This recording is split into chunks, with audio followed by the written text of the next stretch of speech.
दोस्तों, आज हम बात करेंगे एक ऐसे सेंसिटिव और शॉकिंग इशू के बारे में जो एक ऐसी कहानी है जिसमें दर्द है, शर्मिंदगी है और एक बड़े स्कैंडल का पर्दाफाश है। यह है ग्रूमिंग गैंग स्कैंडल की कहानी जो यूके में हेडलाइंस का हिस्सा बन गई थी। ग्रूमिंग गैंग स्कैंडल सिर्फ एक क्राइम की कहानी ही नहीं बल्कि एक ऐसे सिस्टम की स्टोरी है जो कई बार विक्टिम्स और उनके परिवारों की आवाज़ को दबाने की कोशिश करता है। जब ये इशू सोशल मीडिया पर वायरल हुआ तो एक अनएक्सपेक्टेड दोस्त सामने आया। टेस्ला और स्पेसएक्स का सीईओ एलन मस्क, उसने भी अपनी आवाज़ उठाई। उनके ट्वीट्स ने इस इशू को एक ग्लोबल अटेंशन दी और एक इम्पॉर्टेंट डिस्कशन को शुरू किया। ये एक सेंसिटिव टॉपिक है लेकिन इसके बारे में बात करना ज़रूरी है क्योंकि अवेयरनेस ही चेंज ला सकती है। तो चलिए शुरू करते हैं। इस वीडियो में हम ये समझने की कोशिश करेंगे कि ग्रूमिंग गैंग्स कैसे काम करते हैं, इस स्कैंडल के पीछे कौन है और विक्टिम्स के लिए जस्टिस क्या है या कब मिलेगा। आज हम बात करेंगे कि यूके में ये इशू कैसे सप्रेस किया जा रहा है और विक्टिम फैमिलीज को क्या चैलेंजेस फेस करने पड़ रहे हैं। सबसे पहले बात करते हैं ये ग्रूमिंग गैंग स्कैंडल शुरू कहाँ से हुआ। यूके के कई शहर जैसे रॉदरहैम, रॉचडेल और टेलफोर्ड में ऐसे केसेस सामने आए हैं जहां ऑर्गेनाइज्ड ग्रुप ने यंग गर्ल्स को टारगेट किया। ग्रूमिंग का मतलब होता है किसी वल्नरेबल पर्सन को ट्रस्ट और मैनिपुलेशन के थ्रू अपने कंट्रोल में लाना और उनका शोषण करना। 2010 के आसपास ये केसेस मीडिया में प्रोमिनेंट हुए जब पता चला कि 100 ऑफ गर्ल्स, कभी कभी 11-12 साल की उम्र की लड़कियां गैंग का शिकार बनी। ये लोग इन बच्चियों को पहले फ्रेंड्स बनाते थे, गिफ्ट देते थे और बाद में उनका एक्सप्लॉयटेशन करते थे। रिपोर्ट्स के मुताबिक अथॉरिटीज ने कई बार एक्शन लेने में देर की। कुछ केसेस में कल्चर सेंसिटिविटी के चक्कर में कोई एक्शन लिया ही नहीं गया। ये एक वेकअप कॉल बना के सेफ गार्डिंग और लॉ इन्फोर्समेंट में मेजर रिफॉर्म्स की जरूरत है। क्या आपको लगता है कि अथॉरिटीज का रिस्पॉन्स टाइमली और इफेक्टिव था? कमेंट्स में अपनी राय जरूर बताएं। अब सोचिए उन विक्टिम के ऊपर क्या गुजरती होगी।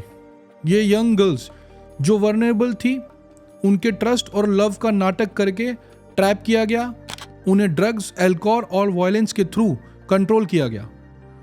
यह ट्रॉमा उनकी जिंदगी भर का साथ बन गया है। यह सिर्फ एक पर्सनल ट्रेजेडी नहीं, जब ऐसे बड़े स्केल पर अब्यूज होता है तो समाज पर उसका बुरा असर पड़ना स्वाभाविक है। लोग अपनी कम्युनिटीज को डिस्ट्रस्ट करने लगते हैं और फियर का एनवायरनमेंट क्रिएट हो जाता है। विक्टिम्स ने रिवील किया है कि उन्हें सिस्टमैटिकली टारगेट किया गया था। शुरुआत में उनका ट्रस्ट जीता गया और फिर उन्हें एक्सप्लॉइट किया गया। और सबसे बड़ी बात, कई बार जब उन्होंने हेल्प मांगी तो उनकी बात पर ध्यान नहीं दिया गया। ये कहानी सिर्फ उन लड़कियों की नहीं, ये एक पूरी सोसाइटी के फेलियर की कहानी है जिसमें विक्टिम्स को उनका डिजर्व प्रोटेक्शन नहीं मिला। पॉलिटिशियंस का रिएक्शन इस इशू पर मिक्स्ड रहा है। कुछ लीडर्स ने ओपनली इस इशू को कंडेम किया है और स्ट्रिक्ट लॉस की डिमांड की है। प्राइम मिनिस्टर ने ग्रूमिंग गैंग्स को टैकल करने के लिए टास्क फोर्स अनाउंस किए हैं, लेकिन क्रिटिक्स का कहना है कि ग्राउंड लेवल पर चेंजेस अभी भी काफ़ी स्लो हैं। पॉलिटिक्स में कई बार इश्यूज को एड्रेस करने से ज़्यादा ब्लेम गेम और कल्चरल सेंसिटिविटी पर डिस्कशन होने लगते हैं, लेकिन विक्टिम के लिए पॉलिसीज से ज़्यादा एक्शन ज़रूरी है। एलोन मस्क के इन्वॉल्वमेंट ने एक बात क्लियर कर दी है, सोशल मीडिया के थ्रू पावरफुल डिस्कशन तो हो जाता है, किया जा सकता है। जब एक इन्फ्लुएंशियल पर्सनालिटी इस तरह के इशू को सपोर्ट करता है तो उसका असर सिर्फ अवेयरनेस तक सीमित नहीं रहता बल्कि पॉलिसीज पर भी इम्पैक्ट करता है। सोशल मीडिया सिर्फ ओपिनियन शेयर करने का प्लेटफॉर्म नहीं बल्कि एक आवाज़ बनने का टूल बन गया है। मस्क ने यह दिखाया है कि अगर इन्फ्लुएंशियल लोग अपनी रिस्पॉन्सिबिलिटी समझें तो चेंज पॉसिबल है। सोशल मीडिया ने एक पावरफुल टूल का काम किया है इस इशू को हाईलाइट करने के लिए। विक्टिम्स की स्टोरी वायरल होने लगी और कॉमन लोगों ने भी अवेयरनेस बढ़ाने में मदद करी। आप जैसे लोग जो वीडियोस देखते हैं, शेयर करते हैं और इस टॉपिक पर बात करते हैं, वो भी चेंज का हिस्सा है। अवेयरनेस और प्रेशर क्रिएट करना ही पहला स्टेप है जस्टिस के लिए। कौन है इसके पीछे? इन्वेस्टिगेशन से पता चला है कि ऑफेंडर्स अलग अलग बैकग्राउंड से हैं, लेकिन कुछ केसेस में पाकिस्तानी हेरिटेज मैन का इन्वॉल्वमेंट हाईलाइट हुआ है, जो कंट्रोवर्सी का सबब बना है। ये एक डेलिकेट इशू है क्योंकि कम्युनिटीज़ को स्टीरियोटाइप करना गलत है। हर कम्युनिटी में क्रिमिनल्स हो सकते हैं और ये एक इंडिविजुअल एक्ट है, ना कि पूरे कम्युनिटी का।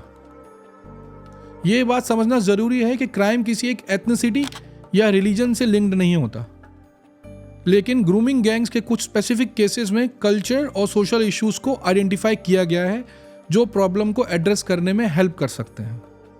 अब एक इम्पॉर्टेंट पॉइंट ये है कि कई केसेस में ये गैंग्स साउथ एशियन या पाकिस्तान मुस्लिम के कम्युनिटी के मेंबर थे। इस वजह से काफ़ी कंट्रोवर्सी हुई क्योंकि लोगों ने इसे एक एथनिक और कल्चर इशू बनाने की कोशिश की, लेकिन ज़रूरत है इसे एक बैलेंस पर्सपेक्टिव देने की। एक तरफ कुछ लोग कहते हैं कि कल्चरल डायनेमिक्स जैसे हॉनर शेम कल्चर या जेंडर इनइक्वालिटी इस प्रॉब्लम को एम्पलीफाई करते हैं।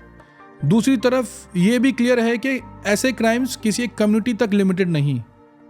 हर तरह के लोग हर कम्युनिटी से ऐसे घटिया काम करते हैं। बस फोकस ये होना चाहिए कि जस्टिस सबको मिले और हर गुनहगार को सजा मिले।